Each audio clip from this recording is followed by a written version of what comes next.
Seni dönmeyin için çalıştım, özümle danıştım. Daha yokluğunla barıştım, tenhalığa alıştım. Sen ise en güzel arzuları, en şirin duyguları mahvedip gittin.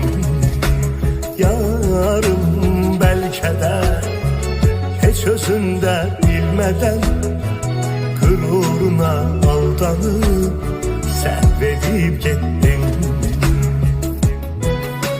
Git artık sen, gitmisense dönme geri. Bu nağılı, bu eseri bitirey geçsin. Git artık sen.